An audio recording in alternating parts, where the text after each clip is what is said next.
نقوی صاحب اگر میں بات آپ سے شروع کروں، یہ جو انڈیکیٹرز لیٹسٹ آ رہے ہیں، ابھی تو ہم آئینی ترمیم وغیرہ کی بات کر رہے ہیں، اور جو سیاسی جو ایک بحرانی کیفیت ہے وہ تو ہمارے سامنے ہے، حکومت اور اپوزیشن کے درمیان جو بھی ایک تناؤ کا سلسلہ ہے، لیکن جو میکرو اکنامک انڈیکیٹرز آ رہے ہیں مسلسل ان میں ہمیں بہتری نظر آ رہی ہے، چاہے وہ انٹرسٹ ریٹ کی کمی ہو، چاہے وہ ریمیٹنسز میں اضافہ ہو، چاہے وہ آئی ایم ایف کا پروگرام ہو۔ تو نقوی صاحب جب حکومت یہ کہتی ہے کہ ہم نے حالات کو سنبھال لیا ہے، تو کم از کم ڈیٹا تو ان کی تائید کرتا ہے۔ جی دیکھیں، میں پورے ملک کو مبارکباد دے سکتا ہوں سب کچھ کہ چلیے کامن مین کو کچھ ریلیف تو نظر آئی، لیکن جس طرح ہم بیان کر رہے ہیں اسے یہ بڑا آسان کام ہے۔ پہلے حالات کو بہت خراب کر دو، پھر حالات بہتر ہو جائیں تو ہم نے بڑا اچیو کر لیا۔ پہلے کھڈا کھود دیا، اب کہہ رہے ہیں ہم کھڈا کو بھرنے میں تھوڑی حد تک کامیاب ہوئے۔ یہ تو 12% مہنگائی کے اوپر شور مچاتے آئے ہوئے تھے، 38% پہ لے گئے۔ یہ 6% ترقی کا ریٹ 2 سال سے چل رہا تھا، اس کو منفی لے گئے، اور اس سال بھی جو ہدف تھا 3% کا وہ اچیو نہیں کیا۔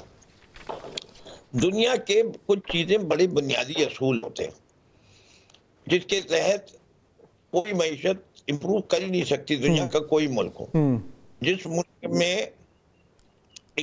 پولیٹیکل اسٹیبلٹی نہیں ہوگی وہاں اکنامک اسٹیبلٹی نہیں آتی، جدھر لانگ ٹرم پالیسیز نہیں ہوتی وہاں بھی اکنامک اسٹیبلٹی لانا مشکل ہوتا ہے۔ ابھی تک جن جن مسائل سے یہ حکومت گزری ہے اس کے پیچھے کون ہے؟ سب سے بڑا بحران جو ہے بجلی کا بحران آیا ہے۔ اس کی سب سے بڑی وجہ کیا تھی؟ ہماری انسٹالڈ کیپیسٹی زیادہ تھی۔ لیکن نقوی صاحب یہ تمام تر بحران جو بالکل ہیں، اور اس میں تو کوئی دو رائے نہیں ہے کہ جو انرجی کا بحران ہے وہ ہے، لیکن آپ یہ بھی تو دیکھیے نا کہ ابھی آپ نے مہنگائی کا ذکر کیا کہ جی 38% تک لے گئے تھے، وہ مئی 2023 میں تھا، اور ہمارے پاس یہ ہم دکھا بھی سکتے ہیں اسکرین پہ، 2023 میں 38% تھی، لیکن جولائی 2024 میں یہ 11% تک آ گئی، اگست 2024 میں یہ 9.6% تک آ گئی، اور ستمبر 2024 یہ 6.9 تک آ گئی۔ تو نقوی صاحب یہ جو ڈیٹا ہے یہ تو دکھا رہا ہے کہ معاملات بہتر ہوتے جا رہے ہیں، اس کے باوجود کہ سیاسی طور پر معاملات جو ہیں وہ بہت انسیٹلڈ ہیں۔ جو چیز 3 سال پہلے کی تھی وہ اب 100 سے 170 ہو گئی ہے۔ ٹھیک ہے، وہ چلے آپ کا پوائنٹ نقوی صاحب آ گیا کہ یہ یعنی کہ پہلے خراب کیا پھر اس کو ٹھیک کر رہے ہیں۔ نقوی صاحب آئیڈیلی سپیکنگ تو ایسے ہی ہونا چاہیے، but we don't live in an ideal world, یہ تو ہم جانتے ہیں۔ اب اگر نقوی صاحب اگر جے یو آئی جو ہے وہ گورنمنٹ کے ساتھ نہیں جاتی، کیونکہ آج ان کی جو میٹنگ ہوئی ہے پاکستان تحریک انصاف کے ساتھ، اس میں بظاہر تو لگ رہا ہے کہ کافی حد تک جو ہے وہ ایک اتفاق رائے پیدا ہوا ہے، اگر وہ نمبرز گیم گورنمنٹ کے حق میں نہیں جاتی لیکن وہ اور طریقوں سے اپنے نمبرز پورے کر لیتے ہیں، تو نقوی صاحب پھر پی ٹی آئی کے پاس پھر حکمت عملی کیا ہوگی؟ یعنی ایک تو یہ نا کہ آپ اپنے بندوں کو روکیں، دوسرا یہ کہ پھر وہ ڈرافٹ کو سامنے لائیں گے، پھر کیا کریں گے؟ پھر ہر طریقے سے اس آئینی ترمیم کے اپوز کر رہے ہیں۔ پہلی وجہ کہ اسمبلی کو حق نہیں ہے، ٹھیک، دوسری کہ تبھی یہ آ کر قانون بنا رہے ہیں، ان کے پاس نمبرز نہیں ہیں، ٹھیک، آفیشلی نمبرز کسی طریقے سے نہیں بنتے، ان کے پاس 2/3 میجورٹی نہیں ہے۔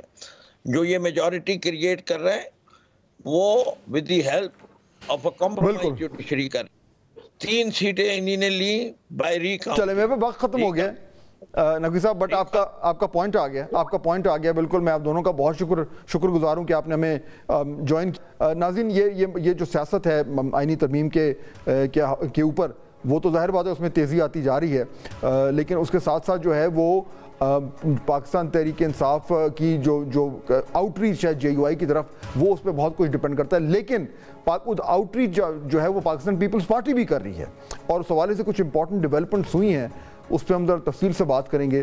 بلال کیانی صاحب، اب یہ دیکھیں آج بھی ایک سعودی ڈیلیگیشن پہنچا ہے، بہت بڑا انویسٹمنٹ کے حوالے سے، ڈسپائٹ دا فیکٹ کہ ہمارے یہاں بہت پرابلمز ہیں، دہشت گردی انفارچونیٹلی بھی ہو رہی ہے اور دیگر سیاسی معاملات بھی ہیں، لیکن یہ جو پوائنٹ ہے نقوی صاحب کا کہ خراب بھی خود کرنا، پھر اگر بہتری لانا تو کہنا کہ جی ہم نے جو ہے بڑی توپ چلائی ہے، یہ بات تو یعنی ان کی بات میں وزن تو ہے۔ جی بسم اللہ الرحمن الرحیم۔ فہد صاحب بہت شکریہ جی اپنے شو میں دعوت دینے کا۔ دیکھیے بات میں وزن بزدت مطلب کہ ود آل ڈیو رسپیکٹ بالکل وزن نہیں ہے، اور اس کی وجہ یہ ہے، اور یہاں پہ فیکٹ کریکشن کی بڑی ضرورت ہے اور میں بہت مختصراً ایک آپ کے سامنے تاریخ پیش کر دیتا ہوں. 2018 میں جب ہم حکومت چھوڑ کے گئے تھے تو اس ٹائم پہ مہنگائی کی شرح تھی 3.9%. کھانے کی اشیاء کی مہنگائی کی شرح صرف 2.3% تھی. جی ٹی بی گروتھ تقریباً 6% پر تھی اور آپ کی لوڈ شیڈنگ کا خاتمہ ہو گیا تھا. ایوری ون واز, آپ کے ملٹی لیٹرل انسٹیٹیوشنز بھی گروتھ پروجیکٹ کر رہے تھے. فاسٹ فارورڈ ٹو 2022 اور ان 4 سالوں کے اندر مستقل مہنگائی بھی رہی. عمران خان صاحب کے دور میں 50 لاکھ سے زائد لوگ غربت بے روزگار بھی ہوئے. 2 کروڑ سے زائد لوگ غربت کی لکیر کے نیچے گئے. اور اس کے بعد آپ نے پہلے کہا کہ میں خودکشی کر لوں گا, آئی ایم ایف نہیں جاؤں گا. آپ آئی ایم ایف گئے, پھر وہ پروگرام بھی آپ صحیح طرح نہ چلا سکے.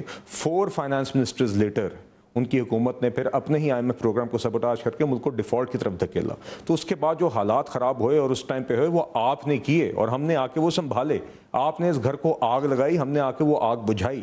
آگ بجھانے کے بعد اب اس گھر کو پھر سے ہم مستحکم کر رہے ہیں. تو دیکھیے ہم نے اس ٹائم پہ بھی ان کا کیا ہوا توڑا ہوا آئی ایم ایف پروگرام, اپنا توڑا ہوا آئی ایم ایف پروگرام ہم نے ریوائیو کیا. اس کو بھی ان نے سبوٹاج کرنے کی کوشش کی آئی ایم ایف کو چٹھیاں لکھ کے. جب ہم نے وہ کر لیا تو 16 ماہ کی حکومت کے اختتام پہ بھی مزید استحکام دینے کے لیے ایک 9 ماہ کی اسٹینڈ بائی ارینجمنٹ ہم کر کے گئے آئی ایم ایف کے ساتھ. اور آج ہم نے آئی ایم ایف کا پروگرام بھی طے کیا ہے. مہنگائی کی شرح آپ نے بتائی 6.9%, پچھلے 4 سال کی کم ترین مہنگائی کی شرح ہے. آج آئی ایم ایف کا پروگرام آپ کے سامنے ہے. ریمیٹنسز کے فگرز آپ کے سامنے آئے ہیں جو کہ ایک ریکارڈ ریمیٹنسز آئے ہیں پہلے 3 ماہ کے. دیگر مثالیں ہیں, سی او کا سمٹ آگے آ رہا ہے سعودی عربیہ کے ساتھ, اب دیگر راؤنڈز کے بعد آج پھر ایک وفد یہاں پہ موجود ہے. تو دیکھیے یہ الحمدللہ امپروومنٹ ہے. کیا بہتری کی گنجائش ہے؟ بالکل ہے.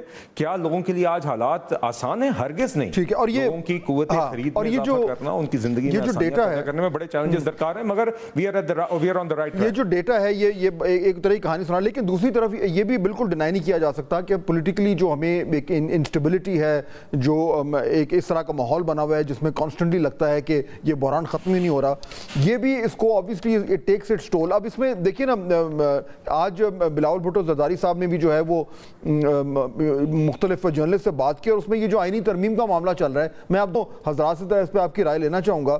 بلاول بھٹو صاحب نے آج ایک بار پھر یہ کہا کہ آئینی ترمیم کے لیے حکومت کے پاس ضمیر پر ووٹ لینے کا آپشن موجود ہے, لیکن اس کے باوجود ہم اتفاق رائے چاہتے ہیں. 25 اکتوبر تک آئینی ترمیم پاس ہونے کے لیے پر امید ہوں, لیکن اس کے باوجود ہماری طرف سے کوئی ٹائم لائن نہیں ہے. ترمیم اس کے بعد بھی ہو سکتی ہے. ہم چاہتے ہیں کہ مولانا فضل الرحمان سمیت دیگر جو ہیں ان کے ساتھ اتفاق رائے ہو, مگر جے یو آئی کا مسودہ آئے گا تو اس پر ہم بات کریں گے. بلال کیانی صاحب, ویری کوئکلی پھر میں نقوی صاحب سے آپ کی رائے لوں گا. یہ جو ترمیم کا معاملہ ہے اس میں اب تک تو لگ رہا ہے کہ یہ کنسنسس نہیں بن پا رہا اور مولانا صاحب کی جو آبجیکشنز ہیں وہ گورنمنٹ ایڈریس نہیں کر پا رہی. تو یہ آپ کی بھی ریڈنگ ہے کہ موسٹ لائکلی آپ کو بغیر جے یو آئی کے یہ ڈرافٹ جو ہے اس کو پاس کرانا پڑے گا؟ جی فاضل صاحب, دیکھیے 2 باتیں. بنیادی بات تو یہ ہے کہ بائی ڈیفینیشن ایک کانسٹیٹیوشنل امینڈمنٹ کے لیے براڈ کنسنسس اس حد تک چاہیے ہوتا ہے کہ 2/3 اکثریت تو آپ کو قومی اسمبلی اور سینٹ میں علیحدہ چاہیے ہوتی ہے. تو جب بھی کانسٹیٹیوشنل امینڈمنٹ اگر آتی ہے اور اس پاس ہو جاتی ہے تو بائی ڈیفینیشن ایک کافی اکثریت دونوں ہاؤسز کی اس پہ اتفاق کرنے کی وجہ سے ہی ہوگی. یقیناً ہم چاہتے ہیں کہ جے یو آئی ایف بھی اس میں اونرشپ لے یا اس پہ اتفاق, ان کے ساتھ بھی اتفاق ہو. اسی لیے آپ نے دیکھا کہ چاہے وہ پی ایم ایل این ہو, Peoples Party, J U I, یہ 3 مین جماعتیں آپس میں اس کے اوپر ان کی مشاورت, ان کی نیگوسیشنز جاری ہیں. ہم چاہتے ہیں کہ ان 3 جماعتوں کے اندر آئیڈیلی ایک اتفاق ہو مسودے پہ بھی, اس کی تفصیلات کے اوپر, لیکن نہیں پر بھی اور ایکچوئل ٹیکسٹ کے اوپر بھی. اور اگر نہیں ہوگا کیا جو نمبرز ہیں, نہیں دیکھیے اگر دیکھیے نہیں اگر نمبرز ہیں تو وہ مل جائیں گے, تو پھر بھی ہم اپنی ایفرٹ تو جاری رکھیں گے نا جی کہ پارلیمنٹ کی 2/3 نہیں نمبرز ہم بالکل دیگر اور ممبرز کو بھی قائل کرنے کی کوشش کریں گے. مگر آئی تھنک آئیڈیل یہی ہے کہ P M L N, J U I F اور پیپلز پارٹی تینوں یہ جماعتیں ایک بیس فراہم کریں اتفاق کے ساتھ, اور بقیہ پھر جو نمبرز ہیں مزید ممبرز کو قائل کریں. مگر دیکھیے اگر کوئی ایک جماعت نہیں اتفاق کرتی تو کسی بھی جماعت کے پاس یا کسی بھی کانسٹیٹیوشنل امینڈمنٹ پروپوز کرنے والے کے پاس یہ تو حق ہے کہ وہ باقی 2/3 اکثریت کی اور پھر وہ جس طریقے سے کرے گا اس کے اوپر ایک اور